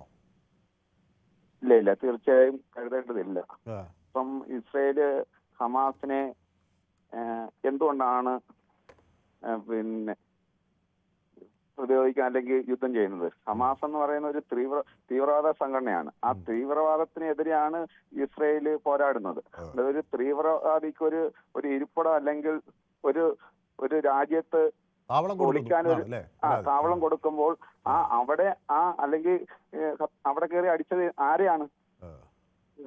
തീവ്രവാദിയാണ് അടിച്ചത്. താങ്കളുടെ അഭിപ്രായം. ഡേവിഡ് വിജയ് എന്നൊരു പ്രേക്ഷകൻ എന്നോടൊപ്പം ചേർന്നത് പള്ളുരുത്തിൽ നിന്നാണ്. ശ്രീ ഡേവിഡ് വിജയ്, കുറെ ദിവസമായി പൊതുവേദിയിലേക്ക് നമ്മൾ വിളിച്ചിട്ട് അല്ലേ? അതോ പൊതുവേദിയിൽ വിളിച്ചു ഞാനുണ്ടായില്ല എന്നാണോ? ഉണ്ടായിരുന്നില്ല, മറ്റേ കിരൺ വേറൊരു ആളായിരുന്നു. ശരി. പ്രാവശ്യം പിന്നെ ചില സബ്ജക്റ്റ് ഒന്നും ഞാൻ ഇൻട്രസ്റ്റ് ഇല്ലെങ്കിൽ മാങ്കൂട്ടമൊക്കെ ഞാൻ ഇത് വിളിക്കാറില്ല. അപ്പൊ ശ്രീ ഡേവിഡ് വിജയ് ഇപ്പൊ ജാംനഗറിലാണോ അതോ ഇവിടെ പള്ളുരുത്തിയിലുണ്ടോ? പള്ളുരുത്തിയിലുണ്ട്. ഞാൻ കഴിഞ്ഞ പ്രാവശ്യം കുറെ നാളായാലും ഞാൻ ജൂണിൽ ഇങ്ങോട്ട് വന്നതല്ലേ. ശരി. ഇന്നത്തെ വിഷയം ഞാൻ കണ്ടു. അത് ഇന്നത്തെ ഞാൻ ഈ സാധാരണ സോഷ്യൽ മീഡിയയിൽ വരുന്നത് വിശ്വസിക്കാറില്ല. ഇന്നൊരു വളരെ സ്റ്റേണായിട്ട് തന്നെ പറഞ്ഞിരിക്കുന്നത് എന്താണ്, ഇസ്രായേലിന്റെ നെതന്യാഹു നമ്മുടെ അവിടെ നശിപ്പിച്ചിട്ട് പോയതിനെ പിടിച്ച് ആരെങ്കിലും അഭയം കൊടുത്താൽ അവിടെ നിങ്ങളുടെ നാട്ടിലും ഞങ്ങൾ ഇട്ട് അടിക്കും. അതായത് ഖത്തറിലിട്ട് അടിച്ച കൂട്ട്. അപ്പൊ അങ്ങനെ നോക്കുമ്പം ചുരുക്കം പറഞ്ഞിട്ടുണ്ടെങ്കിൽ ഹമാസ് എന്ന സംഘടനയെ എല്ലാവരും കൂടി ഒന്ന് ഒതുക്കിയിരുത്തേണ്ട സമയം കഴിഞ്ഞു. അതിന് പകരം ഇസ്രായേലിൽ പല പ്രേക്ഷകരും ആ ഒരു അന്ധമായ മതപരമായ സ്പിരിറ്റാ കാണുന്നത്. ഹമാസ് അങ്ങനെയാണ്, ഇസ്രായേലിനെ നശിപ്പിക്കണം. അത് ഈ നേരത്തെ ഒരു പ്രേക്ഷകൻ പറഞ്ഞു വളരെ കറക്റ്റ്. സെപ്റ്റംബർ 11 പോലെ തന്നെയല്ലേ ഈ അർദ്ധരാത്രി പെട്ടെന്ന് വന്നിട്ടുണ്ടായ ആക്രമണം. അല്ലെങ്കിൽ എല്ലാവരും ഇതും കെട്ടടങ്ങി ഇരുന്നിരുന്നതാണ്. ഇവിടെ എനിക്ക് ഇസ്രായേലിന് ന്യായീകരിക്കേണ്ട ആവശ്യമില്ല. കാരണം നമ്മുടെ ഒരു സുഹൃത്തുണ്ടായിരുന്നു, ഞാൻ താങ്കളോട് പറഞ്ഞിട്ടുണ്ട്, ഹോളി ലാൻഡിലൊക്കെ പോയിട്ടുള്ളതാണ്. അദ്ദേഹം ഇപ്പൊ ജീവിച്ചിരിക്കില്ല, ക്യാൻസർ. അദ്ദേഹം പറഞ്ഞിരുന്നു അന്ന് ഈശോയെ ക്രൂശിൽ വെച്ച സമയത്ത് നല്ലൊരു അനുഗ്രഹം കൊടുത്ത ലോകം അവസാനിക്കുന്നവരൊക്കെ അവിടെ സമാധാനം ഉണ്ടാവില്ല. പക്ഷെ എന്ന് വെച്ചിട്ട് നമ്മൾ അത് അങ്ങനെയാണ് ദൈവനിശ്ചയം എന്നും പറഞ്ഞുകൊണ്ട് നമ്മൾ അങ്ങനെ ചെയ്യാൻ പാടില്ലല്ലോ, നോക്കിയിരിക്കാൻ പാടില്ല. നമ്മളൊരു പ്രത്യാശയോട് കൂടിയല്ലേ ജീവിക്കുന്നതും മനുഷ്യരുണ്ടാകുന്നു ഇതൊക്കെ കൂടി. വ്യക്തമാണ്. അപ്പൊ മറ്റു പ്രേക്ഷകർ കൂടി കാത്തു നിൽക്കുന്നുണ്ടാണ്, നമുക്ക് വിശദമായി ചർച്ച ചെയ്യാം. ഓക്കെ, അപ്പൊ ജോർജ് കുട്ടി എന്നോട് ഇപ്പം ചേർന്ന് പത്തനാപുരത്ത് നിന്നാണ്. ശ്രീ ജോർജ് കുട്ടി പത്തനാപുരത്താണ് വിളിക്കുന്നത് അല്ലേ? അതെ അതെ. പത്തനാപുരത്ത് എന്താണ് ചെയ്യുന്നത് ശ്രീ ജോർജ് കുട്ടി? റിട്ടയർഡ് ഉദ്യോഗസ്ഥരാണോ അതോ വ്യാപാരിയാണോ? അല്ല, ഞാനൊരു പ്രവാസിയാണ്. പ്രവാസികളുടെ അഭിപ്രായം ഇവിടെ വളരെ പ്രസക്തമാണ്. കാരണം നമ്മൾ പ്രധാനമായി നോക്കുന്നത് പ്രവാസിക ജീവിതത്തെ ഇത് എങ്ങനെ ബാധിക്കുമെന്നത് ആണ് നമ്മളെ സംബന്ധിച്ചിടത്തോളം പ്രധാന ആശങ്ക, കേരളത്തെ സംബന്ധിച്ചിടത്തോളം. ഇപ്പോൾ റിട്ടയർ അല്ല, ഇപ്പോൾ മടങ്ങി വന്നു. പക്ഷേ സ്വാഭാവികമായി അവിടെ ആളുകൾ അങ്ങേക്ക് പരിചയമുള്ളവരുണ്ടാകും, കൂട്ടുകാരുണ്ടാകും. അവരൊക്കെ ഈ വിഷയത്തെ എങ്ങനെയാണ് നോക്കിക്കാണുന്നത്? ഇത് ഈ അറബ് ലോകം ഒന്നിക്കുന്നു, ശക്തമാകുന്നു എന്ന് പറയുമ്പോൾ അത് ഈ സമാധാനത്തിലേക്ക് കാര്യങ്ങളെ കൂടുതൽ അടുപ്പിക്കുന്നു എന്നാണോ മനസ്സിലാക്കേണ്ടത്, അതോ അത് സംഘർഷത്തിലേക്ക് കാര്യങ്ങൾ എത്തിക്കുന്നു എന്നാണോ മനസ്സിലാക്കേണ്ടത്? അല്ല, ഇവിടെ നമ്മൾ ആത്യന്തികമായി കാണേണ്ട ഒരു വിഷയം ഞാൻ പറയാം. കാര്യം ഇത് ഇസ്രായേലിന്റെ വിഷയവും പലസ്തീന്റെ വിഷയവും തമ്മിൽ ഇതിന്റെ ചരിത്ര പശ്ചാത്തലം ഒരു ചെറിയ ഒരു വിവരണം കൊണ്ട് ഞാനത് പറഞ്ഞ് മനസ്സിലാക്കാം. അല്ല, അതല്ലേ ഞാൻ ചോദിക്കുന്നത്, ഈ ഖത്തറിന് നേരെ നടന്ന ആക്രമണമാണല്ലോ ഇപ്പോൾ അവർ ചർച്ച ചെയ്യുന്നത്. അതെ, അതിലേക്ക് ഞാൻ വരുന്നത്. അല്ല, പക്ഷെ നമുക്ക് അങ്ങനെ സമയമില്ല, കൂടുതൽ പ്രേക്ഷകർ കാത്തു നിൽക്കുന്ന വളരെ ചുരുങ്ങിയ വാക്കുകളിൽ പറയണം. ഇത് ശരിക്കും പറഞ്ഞാൽ ഇപ്പം ഇവര് ഹമാസുമായിട്ടുണ്ടാകുന്ന ഒരു ക്ലാഷില് ശരിക്കും പറഞ്ഞു കഴിഞ്ഞാൽ ഹമാസ് തന്നെയാണ് കുറ്റക്കാര്. എന്നാൽ ഇതിന്റെ തുടക്കത്തില് ഈ ഇസ്രായേല് ഇത് മറ്റുള്ളവരുടെ രാജ്യങ്ങളെ ആക്രമിച്ച് അവരുടെ കയ്യിലാക്കി വെച്ചിരിക്കുന്ന ഒരു സംവിധാനമാണിത്, ചരിത്രം പഠിച്ചു കഴിഞ്ഞാൽ. അപ്പൊ ഇത് രണ്ടും കൂടെ കൂട്ടിച്ചേർത്ത് വായിച്ചിട്ട് വേണം നമ്മൾ ഇതിനൊരു പരിഹാര മാർഗം ഉണ്ടാക്കാൻ. അപ്പം അവർക്ക് സ്വാഭാവികമായിട്ട് ഒരു സമാധാനത്തിന്റെ ഒരു അവസ്ഥയിൽ അവർക്ക് ഒരു കടക്കാടം കൊടുക്കുക, എന്നാൽ മറ്റുള്ളവരെ അവർ ആക്രമിക്കാതിരിക്കുക, അവര് പിടിച്ചെടുത്തതാണെന്നുള്ള ഒരു ചിന്ത അവർക്ക് വരണം. അതിൽ അവര് സമാധാനമായിട്ട് അടങ്ങിയിരുന്നതിന് ശേഷം പലസ്തീനും വേണം, ഇസ്രായേലിനും വേണം. കമൽ എന്നോടൊപ്പം ചേർന്ന് കരുനാഗപ്പള്ളിയിൽ നിന്നാണ്. ശ്രീ കമൽ, ഖത്തർ പ്രധാനമന്ത്രി ആകെ നിരാശനാണ്. Mohammed bin Abdul Rahman bin Jassim Al Thani അന്താരാഷ്ട്ര സമൂഹത്തോട് ആവശ്യപ്പെടുന്നത് ഇത് ഇരട്ട മാനദണ്ഡങ്ങൾ പറ്റില്ല, ഇനി ഒന്നിച്ച് നീങ്ങണം ലോകരാജ്യങ്ങൾ എന്നാണ്. അത് എത്ര കണ്ട് ആ ആഹ്വാനത്തോട് ലോകരാജ്യങ്ങൾ ചെവി നൽകും? ലോകരാജ്യങ്ങളൊക്കെ ഇസ്രായേലിനെതിരായിരിക്കും ഉറപ്പാണ്. കാരണം എന്ന് പറഞ്ഞാൽ എത്ര കൊച്ചുങ്ങളെ കൊല്ലുന്നത്, എത്ര കൊച്ചുങ്ങളെ ഈ ഇസ്രായേൽ കൊല്ലുന്നത്. പിള്ളേര് മാത്രമല്ലല്ലോ, കുറെ വയോധികമാരെ എല്ലാരും കൊല്ലുമല്ലേ ഇസ്രായേലുകാര്. ഓക്കെ, വ്യക്തമാണ്. രാജൻ കൊല്ലത്ത് നിന്ന് എന്നോടൊപ്പം ചേരുന്ന ശ്രീ രാജനുമായി സംസാരിച്ചിട്ട് കുറെ ദിവസമായി അല്ലേ? നിങ്ങൾ ഓണം ഉണ്ടാൻ പോയിട്ട് എന്നെ വിളിച്ചു പോലും ഇല്ല. ഞാൻ പിന്നെ എങ്ങനെ നിങ്ങളെ സ്നേഹിക്കും? അല്ല ശ്രീ രാജൻ, ഞാൻ ഓണം ഉണ്ടാൻ പോയതല്ല. ഞാൻ പോയത് എന്താന്ന് വെച്ചാല്, ഞാൻ അങ്ങേക്ക് കഴിഞ്ഞ ദിവസം ഞാൻ പറഞ്ഞിരുന്നു, എൻ്റെ അമ്മ സുഖമില്ലാതെ ആശുപത്രിയിലായി. അപ്പോൾ അതുകൊണ്ട് ആശുപത്രിയിലാണ് ഇത്തവണ എൻ്റെ ഓണാഘോഷം ഉണ്ടായത്. പക്ഷേ അവിടെ നമ്മുടെ നഴ്സുമാരും ഡോക്ടർമാരും ഒക്കെ ആണല്ലോ, അവർ ഇത്രയും നല്ല മനുഷ്യർ ഇല്ല എന്ന തരത്തിലുള്ള നല്ലൊരു പെരുമാറ്റം അവരിൽ നിന്ന് കിട്ടി. അപ്പോൾ ഓണം അവരോടൊപ്പം ആയിരുന്നു, എങ്കിലും ആ ആശുപത്രി മുറിക്കകത്തായിരുന്നു. പിന്നീടാണ് മടങ്ങി വരുന്നത്. ഞങ്ങളില്ലെങ്കിലും നല്ലതായിട്ട് ഒരുമാതിരി ആഘോഷിച്ചു. എന്നാലും നന്നായിരിക്കട്ടെ. പിന്നെ അമ്മയ്ക്ക് സുഖം ആണല്ലോ ഇപ്പം? അതെ, ഡിസ്ചാർജ് ചെയ്തു. ഓക്കെ, ഓൾ ദി ബെസ്റ്റ്, ദൈവം അനുഗ്രഹിക്കുന്നു. എന്നിട്ട് ഞാൻ പറയുന്നത് എന്താന്ന് ചോദിച്ചാല്, ഇവർ ഈ സമാധാന മതം പണ്ട് മുതലേ ഭയങ്കര സമാധാനമായിരുന്നു. നമ്മുടെ കാശ്മീരി പണ്ഡിറ്റുകളെ 4 ലക്ഷം എണ്ണത്തിന് അടിച്ചു ഓടിച്ചു അവിടുന്ന്. രാത്രി ഒന്നും പറഞ്ഞു മുസ്ലിം ആകണോ അല്ലെങ്കിൽ ഇവിടുന്ന് വിട്ടു പോകണോന്ന് പറഞ്ഞു. അവര് പെണ്ണുങ്ങളെല്ലാം പിടിച്ചെടുത്ത് 4 ലക്ഷം പണ്ഡിറ്റുകളെ അടിച്ചു ഓടിച്ച് അവര് ഇന്ത്യ മുഴുവൻ, എനിക്ക് പേഴ്സണലായിട്ട് അറിയാവുന്ന, സാർ ഒന്നും പറയരുത്, ഇപ്പം എല്ലാവരും പല സ്ഥലങ്ങളിൽ പോയി താമസിക്കുകയാണ് ചെയ്യുന്നത്. അതുപോലെ തന്നെ ശ്രീലങ്കയില് പിന്നെ ക്രിസ്മസിന്റെ അന്ന് ഓണാഘോഷിച്ചുകൊണ്ടിരുന്ന പാവങ്ങൾ ക്രിസ്ത്യാനികള് 310 പേരെ ബോംബിട്ട് കൊന്നു ഒരു പള്ളിക്കകത്തിട്ട്. ഭയങ്കര സമാധാനം ഇവര്. അതുപോലെ തന്നെ ബോക്കോ ഹറാം 85 പേരെ കുരുക്കി നിർത്തി തല വെട്ടി കൊന്നു. നമുക്കറിയാമല്ലോ, ഒസാമ ബിൻ ലാഡൻ അമേരിക്കയിലെ ആ വേൾഡ് ട്രേഡ് സെന്റർ തകർത്തേക്ക് പോയി താമസിച്ചത് പാകിസ്ഥാനില്ല. പാകിസ്ഥാനോട് പല പ്രാവശ്യം പറഞ്ഞു അമേരിക്ക വിട്ടു തരണമെന്ന്. പിന്നെ പാകിസ്ഥാൻ മിണ്ടിയില്ല. അവസാനം പാകിസ്ഥാൻ പോലും അറിയാതെ അവിടെ ചെന്ന് അമേരിക്കയുടെ പിന്നെ ഹെലികോപ്റ്ററും ഫ്ലൈറ്റും എല്ലാം കൂടെ ചെന്ന് അയാളെ തുമ്പി പിടിക്കുന്ന പോലെ പിടിച്ച് പെട്ടിക്കകത്തിട്ട് കൊന്ന് കൊണ്ടുപോകുന്നു. എവിടെ കൊണ്ട് കളഞ്ഞെന്ന് പോലെ പറഞ്ഞുകൂടാ. അതുപോലെ തന്നെ ഇസ്രായേല് ഖത്തറിനോട് ശക്തമായിട്ട് പറഞ്ഞു, നിങ്ങൾ അഭയം കൊടുക്കരുത്. ഈ 6 പേര് അവിടെ ഉണ്ട്. 6 പേര് വലിയന്മാര്, ഹമാസിന്റെ വലിയന്മാർ അവിടെ ഉണ്ട്. ഈ യുദ്ധം തീരാമായിരുന്നല്ലോ. ആ 60 പേരെ കൂടെ വിട്ടുകൊടുത്തില്ലെങ്കിൽ തീർന്നിരുന്നില്ലേ? ഇവര് പറഞ്ഞു, അയ്യോ കൊച്ചുങ്ങളെ കൊല്ലുന്നു, അവിടെ കൊല്ലുന്നു, ഇവരെ കൊല്ലുന്നു. ഇവര് കൊല്ലുന്നതിനൊന്നും കുഴപ്പമില്ല, ബാക്കിയുള്ളവർ കൊല്ലുന്നതിനാണ് കുഴപ്പം. അവരോട് ഖത്തറിനെ അവിടെ ബോംബിട്ടത് ആ അമീറിനോട് പറഞ്ഞു ഞങ്ങൾ ഇവിടെ ബോംബിടുമെന്ന് പറഞ്ഞു. അവിടെ ബോംബിട്ടു, 2 പേരെ കൊന്നു. ഹമാസിന്റെ 2 പേരെ കൊന്നു. ബാക്കി 4 പേരെ കൂടെ അവർ കൊല്ലും. ഇന്നല്ലെങ്കിൽ നാളെ ലോകം മുഴുവൻ കീഴ്മയിൽ മറിഞ്ഞെന്ന് പറഞ്ഞാലും ഇസ്രായേൽ ചെയ്തിരിക്കും. ഒരു സംശയമില്ല. ശരി, വ്യക്തമാണ് താങ്കളുടെ അഭിപ്രായം. അപ്പോൾ ജാഫർ എന്നോടൊപ്പം ചേരുന്നു കോഴിക്കോട് നിന്നാണ്. ശ്രീ ജാഫറിന് കേൾക്കാമോ? ഓക്കെ. ജോർജ് കുട്ടി. ഓക്കെ, ഒരു ചെറിയ ഇടവേള അനിവാര്യമാണെന്ന് തോന്നുന്നു. ഞാൻ ഒരു ഇടവേള എടുത്ത് പെട്ടെന്ന് മടങ്ങി വരാം. Short break. യെസ്, പൊതുവേദി തുടരുകയാണ്. അപ്പോൾ സുനിൽകുമാർ പറയുന്നത് ഹമാസിൻ്റെ ഇപ്പോഴത്തെ ആസ്ഥാനം ദോഹയാണ്. തീവ്രവാദികൾ അഭയം കൊടുക്കുന്നവരും തീവ്രവാദികളും തമ്മിൽ എന്ത് വ്യത്യാസം എന്ന് എന്നോട് ചോദിക്കുന്നു. സതി ബാബുരാജ് എന്നോട് പറയുന്നത്, hi Manu, yesterday I misunderstood you were hospitalized. I believe your mother is okay now. Prayers for your mother എന്നൊക്കെ പറയുന്നുണ്ട്. Okay, thank you so much Sathi Baburaj. അപ്പോൾ ഇങ്ങനെ പ്രേക്ഷകരുടെ ഒരു പ്രാർത്ഥന കൊണ്ടായിരിക്കണം. അപ്പോൾ എൻ്റെ അമ്മയുടെ ആരോഗ്യസ്ഥിതി കുറേ കൂടെ മെച്ചപ്പെട്ടു എന്നാണ് ഞാൻ ഇപ്പോൾ മനസ്സിലാക്കുന്നത്. അപ്പോൾ ആദ്യഘട്ടത്തിൽ അത് ആശുപത്രിവാസം, പിന്നീട് പുറത്തിറങ്ങി, ഇപ്പോൾ അത് മെച്ചപ്പെടും. അതായത് സതി ബാബുരാജിനെ പോലെ നമ്മുടെ പൊതുവേദിയുടെ സ്ഥിരം പ്രേക്ഷകർ ഇത്തരം ആശംസകൾ നേരുമ്പോൾ അത് വലിയ ഒരു സമാധാനവും ഒക്കെയാണ് നൽകുന്നത്. അബ്ദുൽ ഗഫൂർ എന്നോടൊപ്പം ചേരുന്നത് തിരൂരിൽ നിന്നാണ്. ശ്രീ അബ്ദുൽ ഗഫൂർ പ്രവാസിയോ അങ്ങനെ എന്തെങ്കിലും ആണ്? പ്രവാസ കഴിഞ്ഞിരിക്കുന്ന ആളോ മറ്റോ ആണോ? 40 വർഷം ഞാൻ പ്രവാസിയായിരുന്നു. കണ്ടോ, എൻ്റെ ഞാൻ അബ്ദുൽ ഗഫൂർ എന്ന് കേട്ടപ്പോൾ തന്നെ എനിക്ക് ഒരു സംശയം തോന്നി. കാരണം സ്വാഭാവികമായും ആ ഒരു പ്രവാസിക്ക് എന്ന അവിടെ വലിയ ഒരു ആശങ്കയുണ്ടോ ശ്രീ അബ്ദുൽ ഗഫൂർ ഈ പ്രവാസികളെ? പറയട്ടെ, ഒരുപാട് പലസ്തീനികളുമായി ഞാൻ മുമ്പ് സംസാരിച്ചിട്ടുണ്ട്. ചരിത്രപരമായി പറഞ്ഞാല് ഹമാസിനെ നിങ്ങളൊരു തീവ്രവാദിയാക്കി വിടുകയും നിസ്സഹായാവസ്ഥയിൽ ശക്തൻ നിസ്സഹായനെ മർദ്ദിക്കുന്നു അല്ലെങ്കിൽ ഒതുക്കി അടിച്ചമർത്തു എന്നുള്ള ഒരു പരമമായ സത്യതയില് സ്വന്തം രാജ്യത്തെ മറ്റുള്ളവർ കയറി അധിനിവേശം നടത്തി അവരുടെ സ്വാതന്ത്ര്യം നഷ്ടപ്പെടുത്തുമ്പോൾ അതിനെതിൽ പ്രതികരിക്കുന്നവൻ എന്തായി തീവ്രവാദിയാകുന്നു. പിന്നെ ഈ ഹമാസ് ഇവിടെ പൊട്ടിമുളച്ചതല്ല, സ്വന്തം രാജ്യത്ത് അവരുടെ രാജ്യത്ത് അവർക്ക് സ്വാതന്ത്ര്യത്തോടെ ജീവിക്കണമെന്നാണ് അവർ ആഗ്രഹിക്കുന്നത്.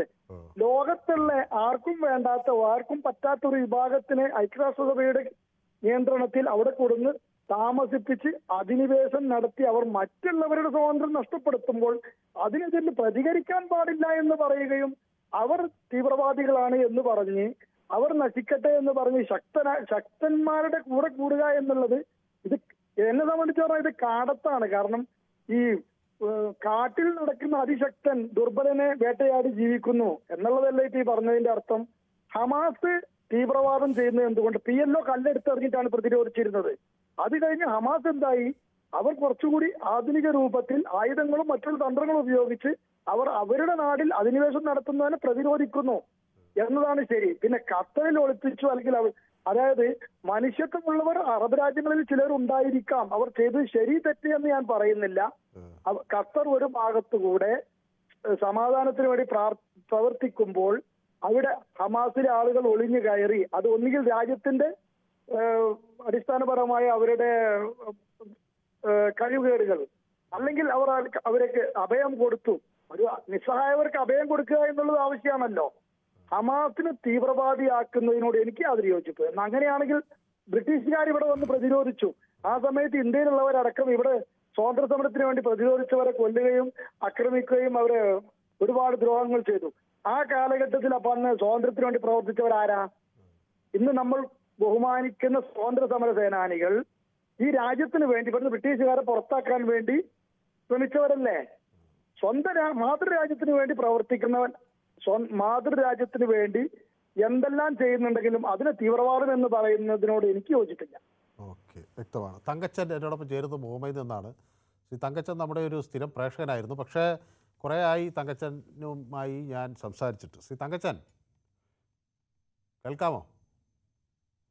ഓക്കെ, മധു എന്നോടൊപ്പം ചേരുന്നത് കൊട്ടാരക്കരയിൽ നിന്നാണ്. മധു,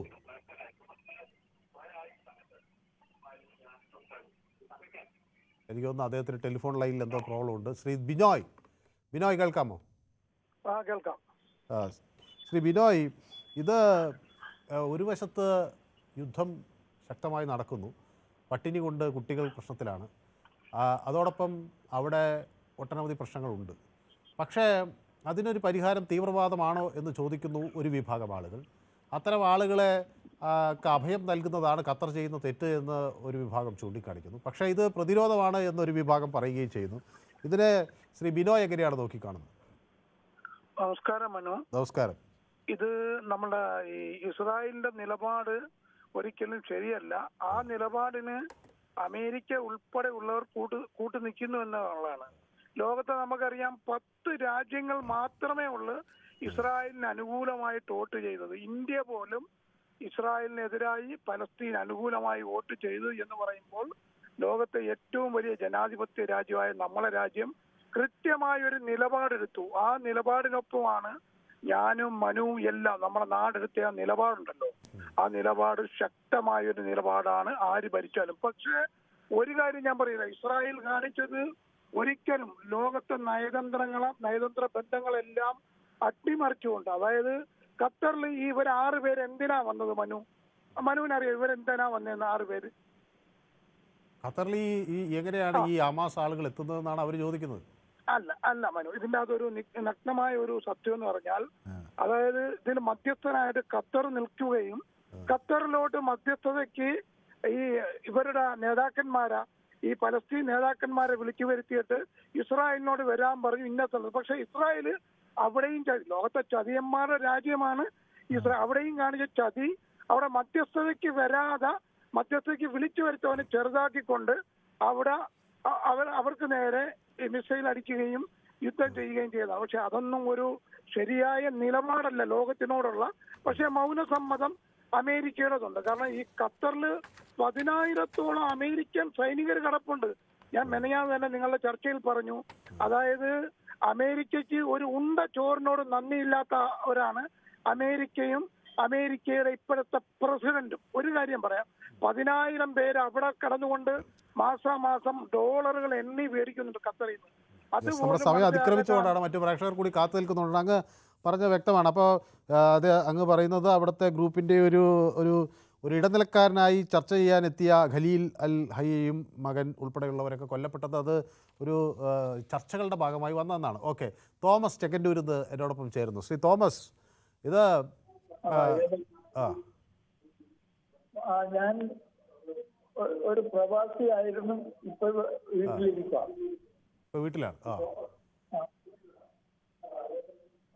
ഈ തോമസിന്റെ ടെലിഫോൺ എന്തോ പ്രശ്നമുണ്ട്. ഞാൻ പറയുന്നത് ടെലിഫോണിൽ ടി വിയിൽ ശ്രദ്ധിക്കുന്നുണ്ടാണോ എന്ന് ഞാൻ സംശയിക്കുകയാണ്.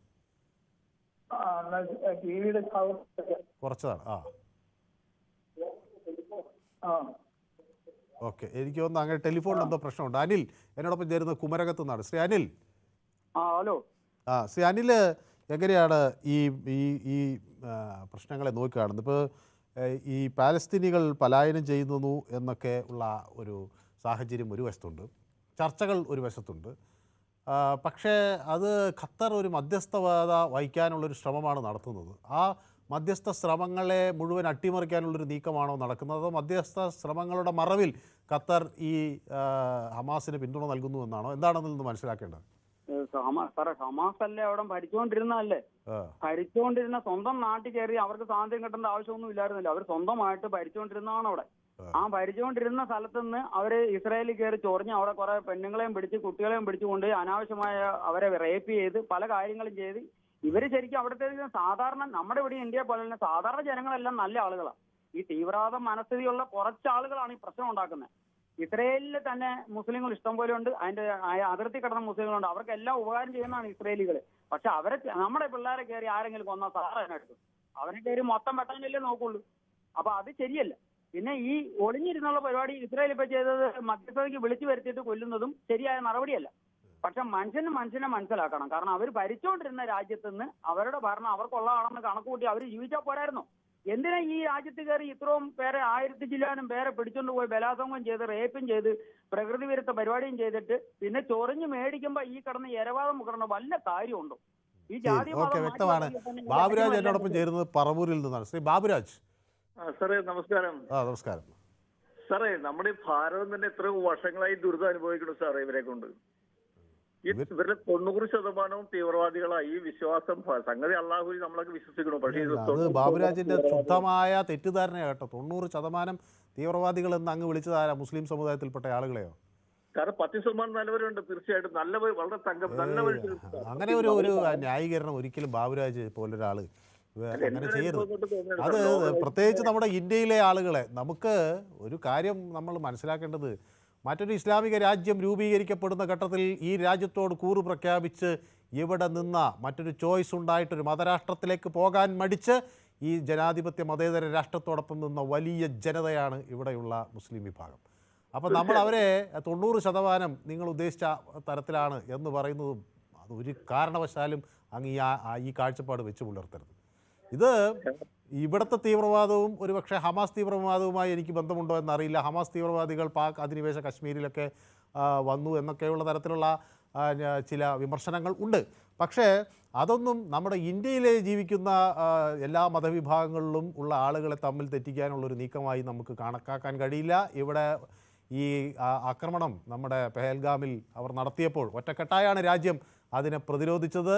ആഗോള തലത്തിൽ നമ്മുടെ നയതന്ത്ര സംഘങ്ങൾ പോയപ്പോൾ അതിലെല്ലാ മതവിഭാഗങ്ങളിലുള്ള ആളുകളും ഉണ്ടായിരുന്നു എന്നുകൂടി അങ്ങ് ഓർക്കേണ്ടതാണ്.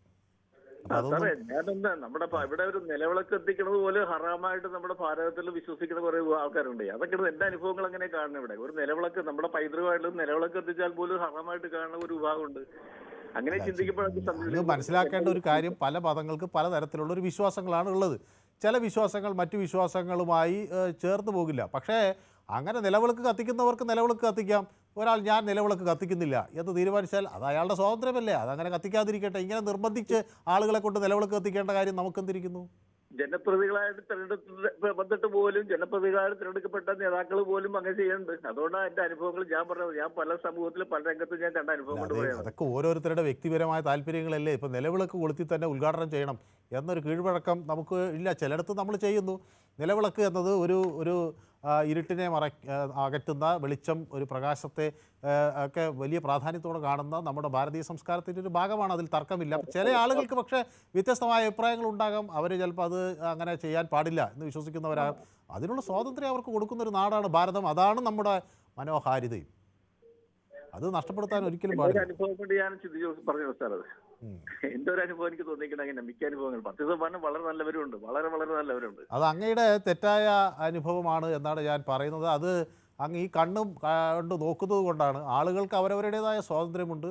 അത് 10% മാത്രമേ നല്ലവരുള്ളൂ എന്ന് എങ്ങനെയാണ് അങ്ങ് പറയുന്നതെന്ന് എനിക്ക് മനസ്സിലാകുന്നില്ല.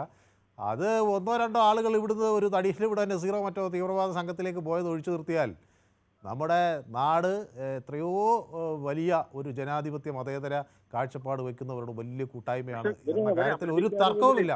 ഈ രാജ്യത്തിനെതിരെ ചെയ്യുന്നവർ തെറ്റുകളോട് അപലപിക്കാറുമില്ല മറ്റുള്ളവരെ. ഈ നല്ലവരെന്ന് ഉദ്ദേശിക്കുന്നവരെ അവരെ അപലപിക്കാറ് പോലും ഇല്ല മറ്റുള്ളവരെ. അങ്ങനെ അപലപിക്കണ്ടേ മറ്റുള്ളവരെ? തെറ്റിയവരെ അവരെ അപലപിക്കലും വളരെ കുറവാ. അതങ്ങ് ഇങ്ങനെ ഭൂതക്കണ്ണാടി വെച്ച് അങ്ങനെ നോക്കിയപ്പോൾ ചിലപ്പോൾ കണ്ടിട്ടുണ്ടാവില്ല. പക്ഷേ എല്ലാ ആളുകളും ഈ രാജ്യത്തിന് നേരെ നടന്ന എല്ലാ അക്രമങ്ങളെയും ഒരേ സ്വരത്തിൽ തന്നെയാണ് ശക്തമായി അപലപിച്ചത്. അതിനെ ആരെങ്കിലും അംഗീകരിച്ചതായിട്ട് ഞാനിതുവരെ ഇത്രയും നേരം പരീക്ഷിച്ച് നോക്കിയിട്ട് കണ്ടില്ല.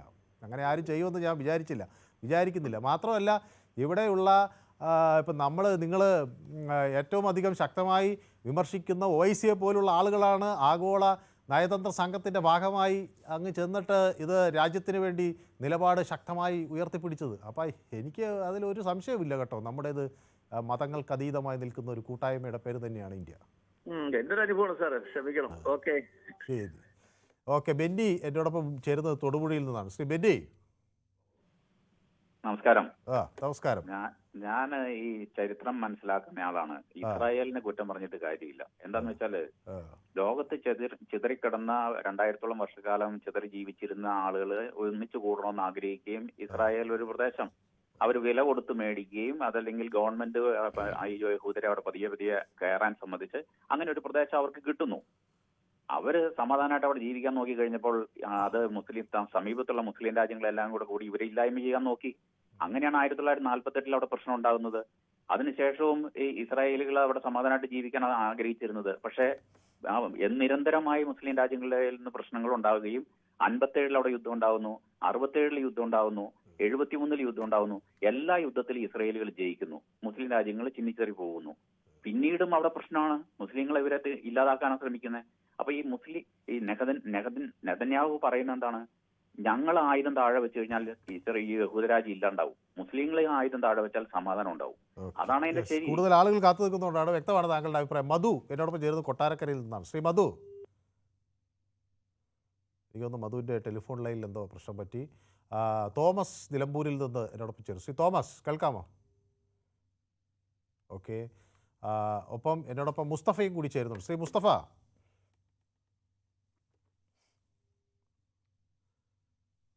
ഓക്കെ. അപ്പോൾ എൻ്റെ ടെലിഫോൺ ലൈനിൽ എന്തൊക്കെയോ പ്രശ്നങ്ങളുണ്ട്, ഞാൻ അതിലേക്കൊക്കെ വരാം.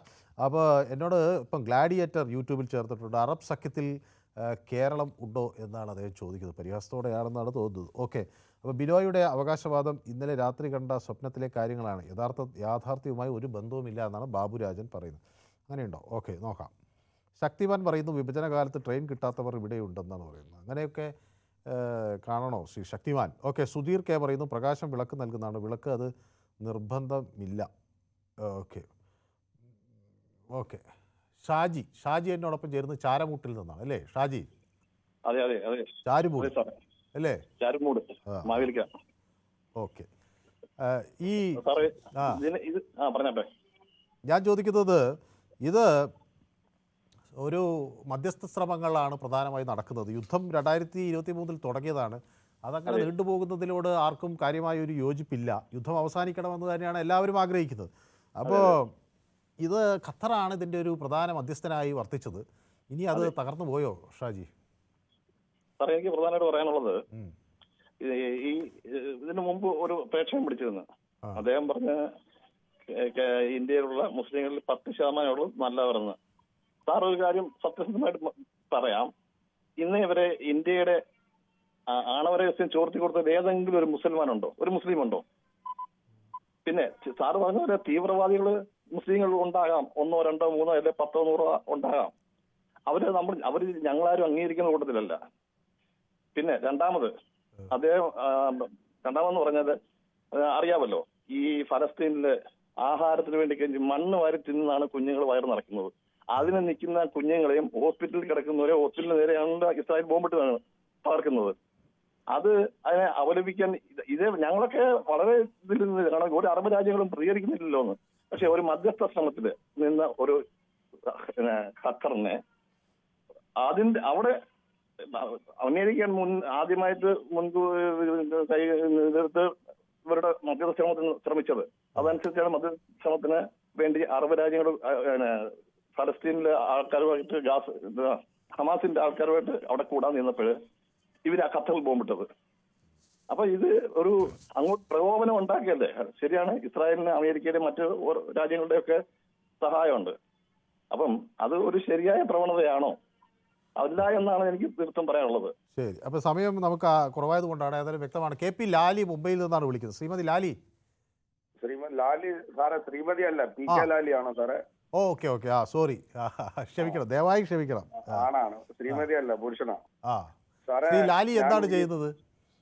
ഞാനിവിടെ ഒരു സോഷ്യൽ ആക്ടിവിറ്റീസ് ആണ്. സോഷ്യൽ ആക്ടിവിസ്റ്റ് ആണ്. വളരെ നല്ല സന്തോഷം. ഒരു പൊതുപ്രവർത്തകനെ അവിടെ ഈ ആളുകളൊക്കെ ശ്രീ ലാലി ഇത് പറയുന്നുണ്ടോ, ഈ വിഷയം ചർച്ച ചെയ്യുന്നുണ്ടോ? അത് നമ്മുടെ മലയാളികളിലാണോ ചർച്ച ചെയ്യുന്നത്, അതോ മറ്റല്ലാത്ത ആളുകളൊക്കെ ഇത് ചർച്ച ചെയ്യുന്നുണ്ടോ? മലയാളികളും ചർച്ച ചെയ്യുന്നുണ്ട്, മറ്റുള്ളവരും ചർച്ച ചെയ്യുന്നുണ്ട്. വളരെ സങ്കടകരമെന്ന് പറയട്ടെ സാറേ, ഒരു പാലസ്തീൻ എന്ന രാജ്യം 2ാം ലോക മഹായുദ്ധത്തിന്റെ കാലത്ത് ഉള്ള അതിന്റെ വിസ്തീർണം, അതിന്റെ ആ ഭൂമിശാസ്ത്രപരമായ വിസ്തീർണത്തിന്റെ ഇന്ന് 100-ൽ 10% പോലും ഇല്ല. മൊത്തം ഇസ്രയേൽ കയ്യേറി. എങ്ങനെയാ കയ്യേറ്റം? നമുക്കറിയാമല്ലോ, 2ാം ലോക മഹായുദ്ധ സമയത്ത് നടന്ന ഹിറ്റ്ലറുടെ കൊലപാതക സംഹിതയുടെ ഭാഗമായിട്ട് പലായനം ചെയ്യപ്പെട്ട രാജ്യത്തെ ഒരു ജനതയെ അമേരിക്ക എന്ന ഞാൻ പറയട്ടെ, ഭീകരവാദ രാഷ്ട്രമെന്ന് തന്നെ അമേരിക്കയെ നമ്മൾ ചിത്രീകരിക്കണം. ഇന്ന് അതാണ് ലോകത്ത് മൊത്തം കണ്ടുവരുന്നത്. ആ രാജ്യത്തിന്റെ നേതൃത്വത്തിൽ കൂടെയിരുത്തി. ആക്ച്വലി ഇസ്രായേൽ എന്ന രാജ്യം അന്നാണ് അവിടെ സൃഷ്ടിക്കപ്പെട്ടത്. അത് ഈ അറബ് ദേശത്ത് ഈ പാലസ്തീൻ മണ്ണിന്റെ പാകം എടുത്ത ഒരു ചെറിയ കഷ്ണമായിട്ടായിരുന്നല്ലോ ഈ ഇസ്രായേൽ രാജ്യം രൂപീകരിക്കപ്പെട്ടത്. അന്ന് വിശാലമായി കിടന്ന പാലസ്തീൻ ഇന്ന് ഒരു ചെറിയ ഭൂപ്രദേശമായി മാത്രം ചുരുങ്ങി. ബാക്കി മൊത്തം പല സമയത്ത് ഈ ഇസ്രായേൽ പാലസ്തീൻ യുദ്ധത്തിന്റെ ഭാഗമായിട്ട് ഇസ്രായേൽ പിടിച്ചടക്കി. ഇന്ന് അവിടുത്തെ ജനത അവരുടെ ജീവിത പ്രശ്നങ്ങളുമായിട്ട് മുന്നേറുകയാണ്. സമയം അതിക്രമിച്ചുകൊണ്ടാണ് നമുക്ക് അങ്ങ് പറയുന്നത് കൃത്യമാണ്. ഓക്കെ, സന്തോഷ്, ഈ ചുരുങ്ങിയ വാക്കുകളിൽ ഈ ഖത്തറിന് ഇനി തുടർന്ന് ഈ സമാധാന ശ്രമങ്ങൾ മുന്നോട്ട് കൊണ്ടുപോകാൻ കഴിയുമോ? അതിന് ആഗോളതലത്തിലുള്ള ഒരു പിന്തുണ ഉണ്ടാകുമോ? പ്രശ്ന പരിഹാരത്തിലേക്കാണോ കാര്യങ്ങൾ നീങ്ങുന്നത്? ചുരുങ്ങിയ വാക്കുകൾ. ഹലോ. എനിക്ക് തോന്നുന്നു അങ്ങ് ടെലിവിഷൻ ശ്രദ്ധിക്കുന്നതിൻ്റെ ഭാഗമായാണ്. എന്നോട് സംസാരിക്കും. അങ്ങ് ടി വി ശ്രദ്ധിക്കുന്നതിൻ്റെ പ്രശ്നം കൊണ്ടാണ് ഇത് സംഭവിക്കുന്നത്. ഓക്കെ, ഏതായാലും ഈ വിഷയം ഞങ്ങൾ യൂട്യൂബിലും പ്രേക്ഷകർക്ക് മുന്നിൽ ചർച്ചയ്ക്ക് വെച്ചിരുന്നു. ഈ നടപടി എങ്ങനെ പര്യവസാനിക്കും എന്ന വിഷയമാണ് ഞങ്ങൾ പ്രധാനമായി നോക്കിയത്. ഇസ്രായേൽ വിരുദ്ധ സഖ്യം ശക്തമാകുന്നു എന്ന ഒരു ചോദ്യം ഞങ്ങൾ പ്രേക്ഷകർക്ക് മുന്നിൽ വെച്ചു. അതിൽ 67% ആളുകൾ ഇസ്രായേൽ വിരുദ്ധ സഖ്യം ശക്തി പ്രാപിക്കുന്നു എന്നാണ് അതിൽ രേഖപ്പെടുത്തുന്നത്. അതേസമയം 33% ആളുകൾ അതിനെ അംഗീകരിക്കുന്നില്ല. ഏതായാലും ഇന്നത്തെ പൊതുവേദി ഇവിടെ സമാപിക്കുകയാണ്. നാളെ മറ്റൊരു വിഷയമായി വീണ്ടും കാണാം. നന്ദി, നമസ്കാരം.